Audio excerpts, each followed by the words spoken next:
시편 58편의 말씀입니다. 시편 58편의 말씀을 드라마 성경으로 읽겠습니다. 다윗의 믹담시. 인도자를 따라 알다 스윗에 맞춘 노래.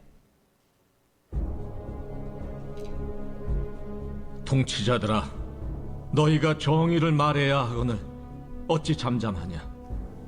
인자들아, 너희가 올바르게 판결해야 하거늘 어찌 잠잠하냐? 아직도 너희가 중심의 악을 행하며 땅에서 너희 손으로 폭력을 달아주는도다. 악인은 모태에서부터 멀어졌으며 나면서부터 곁길로 나아가 거짓을 말하는도다. 그들의 독은 뱀의 독 같으며 그들은 귀를 막은 귀머거리 독사 같으니 술사에 홀리는 소리도 듣지 않고 능숙한 술객의 요술도 따르지 아니하는 독사로다. 하나님이여, 그들의 입에서 이를 꺾으소서. 여호와여, 젊은 사자의 어금니를 꺾어내시며 그들이 급히 흐르는 물같이 사라지게 하시며 겨누는 화살이 꺾인 같게 하시며 소멸하여 가는 달팽이 같게 하시며 만삭되지 못하여 출생한 아이가 햇빛을 보지 못함 같게 하소서. 가시나무 불이 가마를 뜨겁게 하기 전에 생나무든지 불 붙는 나무든지 강한 바람으로 휩쓸려 가게 하소서. 의인이 악인의 보복당함을 보고 기뻐하며 그의 발을 악인의 피에 씻으리로다. 그때 사람의 말이 진실로 의인에게 갚음이 있고 진실로 땅에서 심판하시는 하나님이 계시다 하리로다. 네, 아멘. 주님의 은총과 평화가 여러분 가운데 함께 하시기를 바랍니다. 또 온라인으로 예배드리는 모든 분들에게도 동일한 은혜가 있기를 간절히 소망합니다. 네, 오늘은 선으로 악을 이기라 라는 제목으로 말씀을 나누고자 합니다. 오늘 시편 58편의 전체적인 느낌은 시편 기자의 고통스럽고 힘겨운 마음이 많이 느껴집니다. 또 6절부터 나오는 이 악인을 향한 7가지의 아주 생동감 넘치는 저주를 통해서 시인의 마음이 어떠한지 알 수 있습니다. 시편 58편의 부제를 보면 알다스 헷에 맞춘 노래라고 했습니다. 알다스 헷이라는 것은 음악 기호를 나타내는 건데요. 알데스 헷의 의미는 멸망시키지 마소서, 또 절박함이라는 뜻을 가지고 있습니다. 이 음악 기호를 어떻게 연주하는 것인지 우리는 알 수 없지만 아마도 절박한 심정을 가지고 이 시편을 읽어야 한다는 뜻일 것입니다. 시인은 악인으로 하여금 고통스럽고 절박한 심정 가운데 있습니다. 그런데 그가 하소연할 곳이 아무데도 없다는 것이 그를 더욱 힘들게 만들었습니다. 세상에서 가장 외로운 시간이 있다면 아마도 나의 고통을 아무에게도 이야기할 수 없을 때일 겁니다. 내가 어떤 이야기를 해도 내 이야기를 귀를 기울여서 들어줄 수 있는 사람이 있다는 것만으로도 내 인생은 든든해질 수 있습니다. 귀 기울여 듣는 것이 참 중요한데 저 같은 사람은 듣고 나서 늘 문제 해결을 위한 답을 제시해 주려고 해서 큰일입니다. 저희 아내가 늘 저에게 하는 말이 문제 해결은 좀 그만하고 공감을 해주어라 라고 하는데 이게 참 쉽지 않습니다. 상담에서 제일 중요한 것은 경청입니다. 누군가의 이야기를 그저 들어주기만 해도 말하는 이의 고통스러운 마음이 풀어지는 것을 우리는 경험을 해봐서 알 수 있습니다. 그런데 오늘 시인은 그 누구에게도 말할 만한 사람이 없습니다. 그래서 그는 하나님 앞에 하소연할 수밖에 없습니다. 이 시에서 먼저 시인을 고통스럽게 만드는 이가 누구인지 봤더니 그들은 통치자들입니다. 1절 말씀을 보면 통치자들아, 너희가 정의를 말해야 하거늘 어찌 잠잠하냐? 인자들아, 너희가 올바르게 판결해야 하거늘 어찌 잠잠하냐라고 말하고 있습니다. 통치자들이라고 하면 여러분 누가 떠오르시나요? 이 땅에서 백성들을 다스리도록 세움을 받은 사람들입니다. 그런데 그들에게 백성들을 다스릴 수 있는 권한, 그 권한은 누가 허락한 것입니까? 성경은 이런 권력과 권한을 하나님께서 위임해 주신 것이라 말합니다. 그럼 위임받은 사람들이 실현해야 할 가치는 무엇일까요? 바로 하나님의 뜻을 이 땅에서 실현해 가는 것입니다. 그렇기에 백성들은 권력을 가진 통치자들에게 복종해야 합니다. 그런데 만일 권력을 가진 통치자들이 하나님께 받은 그 권력을 하나님의 뜻을 수행하는 데 사용하지 않고 자신의 뜻을 수행하는 데 사용한다면 하나님께서는 다시 그 권한을 다시 빼앗아 가십니다. 이것이 성경이 가지고 있는 권력에 대한 권한에 대한 이해입니다. 그러므로 결국 이런 용어를 사용함으로써 이 시인이 말하고자 했던 것은 이 땅에서 하나님의 권한을 위임받은 사람들의 책임이 무엇인지 상기시키려고 했던 것입니다. 통치자들이 해야 하는 마땅한 일은 정의를 말하는 것입니다. 이 땅에서 정의를 세워가는 것이 바로 하나님의 뜻입니다. 우리가 가만히 생각해 보면 정의가 실현되지 않아서 고통받는 사람들은 늘 약자임을 알 수 있습니다. 그래서 성경은 약자에 대한 권위를 세워주는 이야기로 가득 차 있습니다. 하나님은 피라미드 계급 사회에서 맨 위에 있는 바로 왕이나 귀족들에게 관심을 갖기보다는 피라미드 맨 밑바닥의 노예로 종노릇하며 고통받던 이 히브리인들에게 더욱 관심이 많으셨습니다. 또 이스라엘 백성들에게 어떻게 살아야 하는지에 대해서 말씀을 주시면서 늘 고아와 과부와 나그네를 향한 배려를 멈추지 말라고 말씀을 하셨습니다. 그렇기에 하나님이 통치자들에게 권위를 준 까닭은 그들이 인간다운 삶을 살 수 있도록 도우라는 것입니다. 그런데 정의를 말해야 하는 통치자들이 잠잠하고 올바른 판결을 내려야 함에도 잠잠하고 있다며 지금 비판하고 있는 것입니다. 시인은 통치자들이 지금 하고 있는 일에 대해서 2절에서 말하고 있습니다. 아직도 너희가 중심에 악을 행하며 땅에서 너희 손으로 폭력을 달아주는도다. 중심에서 악을 행했다는 것은 마음에 악이 있다는 것이며 마음에서 떠오른 것을 손이 수행했다는 것입니다. 악을 생각하니 폭력이 일어났다는 것입니다. 우리가 머리로 아는 것을 가슴으로 느끼는 것이 참 어려운 것 같습니다. 누군가를 내가 사랑해야지라고 머리로는 알고 있지만 이것이 가슴으로 가서 느껴지는 데까지는 굉장히 오랜 시간이 걸립니다. 또 가슴으로 가서 실천에 이르는 데는 더 오래 걸리는 것을 우리가 알 수 있습니다. 신앙생활이 성숙해져 간다는 것은 머리에서 인식한 것을 마음으로 또 마음에서 손으로 이루는 과정이라고 할 수 있습니다. 결국은 우리 삶 속에서 주님의 뜻이 이루어진다는 것은 내가 주님의 뜻을 실천하며 살아야 한다는 것입니다. 세상에는 두 종류의 인생이 있다고 합니다. 하나는 선한 영향력으로 사람들을 선으로 이끄는 사람이 있고 또 다른 하나는 나쁜 영향력을 통해서 사람들을 나쁜 길로 인도하는 사람입니다. 우리가 명심해야 할 것은 최소한 나로 인해서 누군가가 악한 길로 가지 않도록 하는 것입니다. 이것이 기독교의 최소한의 윤리입니다.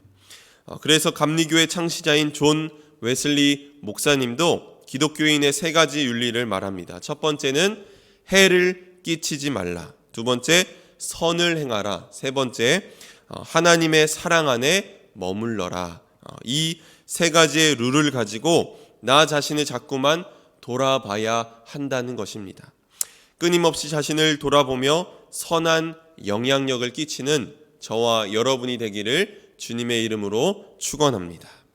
시편의 시인은 세상을 긍정하고 싶지만 이런 현실로 인해서 그렇게 할 수 없었습니다. 그래서 3절에서 말합니다.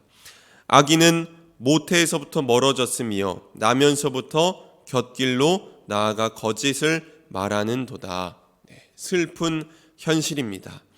악인은 모태에서부터 멀어졌고 나면서부터 그가 가는 길은 악한 길입니다. 히브리어로 죄를 하마르티아라고 말하는데 이것은 관역에서 벗어나다라는 뜻을 가지고 있습니다. 그러니까 악인이 나면서부터 곁길로 간다는 것이 바로 관역에서 벗어난다는 것입니다. 죄에 사로잡히는 사람이 있다는 것입니다. 이런 이들에게 권력이 주어진다면 이 세상에서 하나님의 정의를 찾을 수 없을 것입니다. 4절 5절에서 시인은 악인의 모습에 대해서 또 말합니다. 그들의 독은 뱀의 독 같으며 그들은 귀를 막은 기머거리 독사 같으니 술사에 홀리는 소리도 듣지 않고 능숙한 술객의 요술도 따르지 아니하는 독사로다.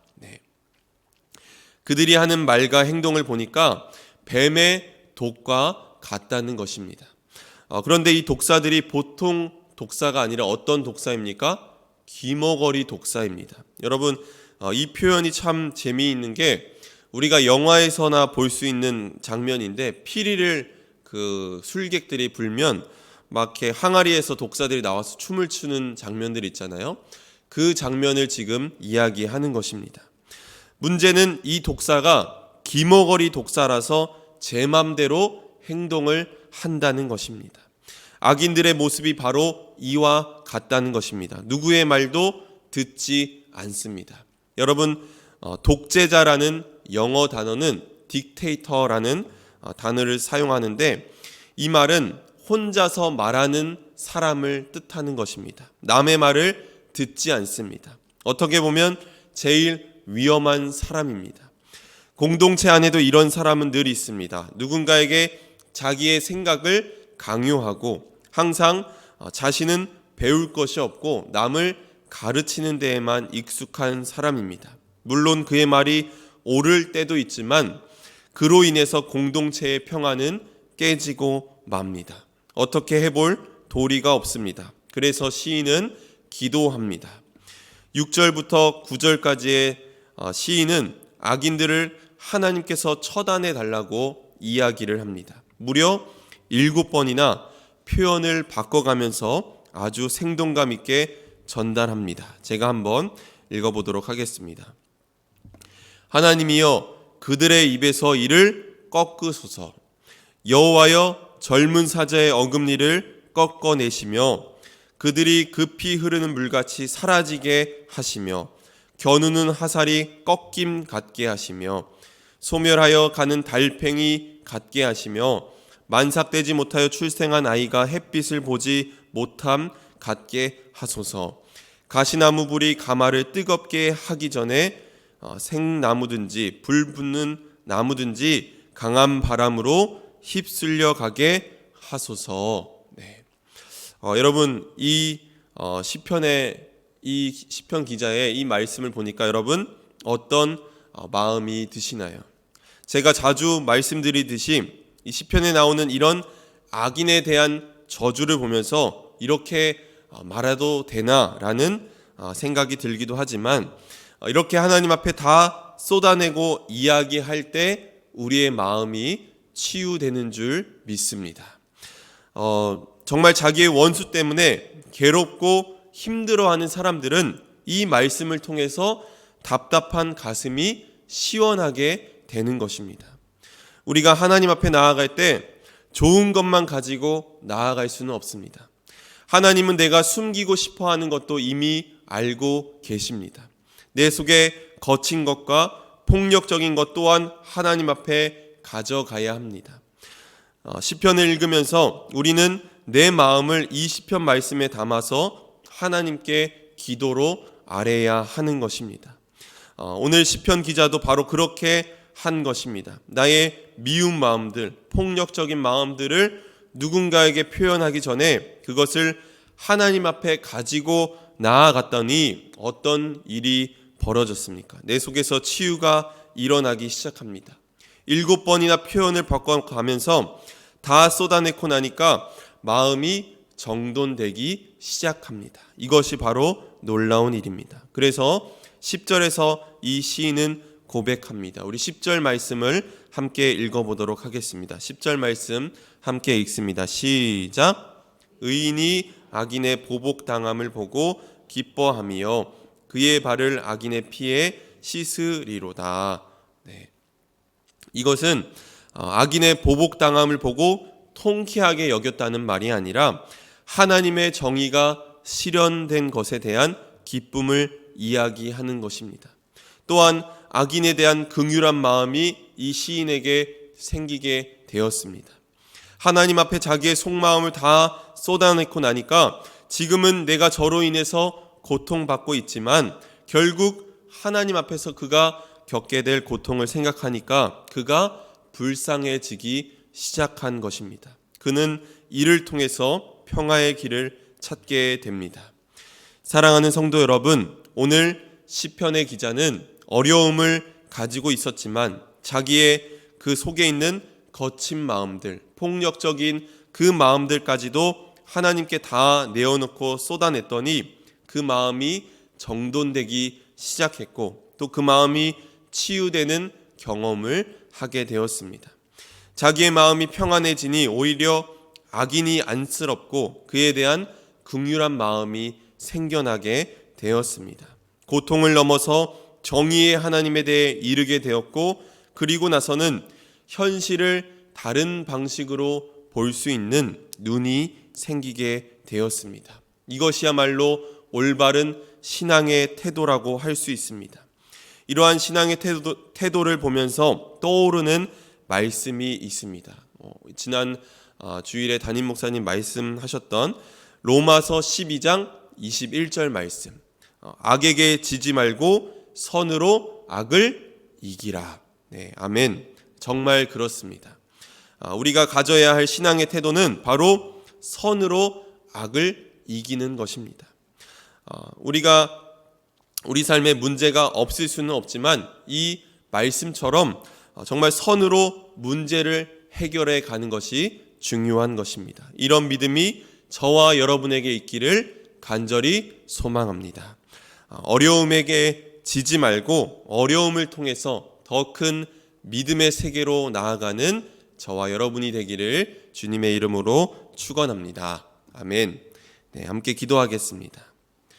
우리의 피난처 되시는 하나님, 우리의 아픈 마음을 어디에도 이야기할 데가 없지만 하나님은 우리의 기도를 들으시는 줄 믿습니다.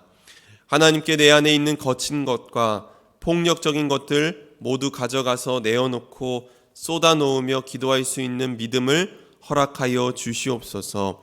무엇보다 하나님이 우리의 피난처이시고 힘이시며 환난난에 큰 도움이시라는 것을 꼭 기억하게 하여 주시옵소서. 그리하여 악에게 지지 말고 선으로 악을 이기는 담대한 믿음을 허락하여 주시옵소서. 어려움에 지지 않고 어려움을 통해서 더 큰 믿음의 세계로 나아가게 하여 주시옵소서. 오늘 이 예배 가운데 구별하여 귀한 예물 드리오니 하나님 연락하여 주시기를 원합니다. 하나님, 오늘 열리는 분당 지방 개사회를 위해서 또 은혜 가운데 진행되게 하시고 또 모든 회원들에게 기쁨과 감사가 넘치는 시간이 되게 해달라고 또 하나님께 감사 헌금으로 드리오니 이 예물 드린 마음을 귀하게 여기셔서 축복하여 주시고 또 기도하는 소망 가운데도 응답하시는 역사가 있게 하여 주시옵소서. 하나님, 오늘도 가슴에 소망을 품고 기도합니다. 하나님의 때가 반드시 임할 것을 신뢰하게 하시고 비록 더딜지라도 반드시 역사하시는 하나님을 의지하며 나아가게 하여 주시옵소서. 우리의 삶의 모든 문제들, 모든 어려움들 하나님께서 해결하여 주시고 기도하는 제목들 간구하며 나아가오니 응답하여 주시옵소서. 모든 것 주님께 맡겨드리며 예수 그리스도의 이름으로 기도합니다. 아멘. 하늘에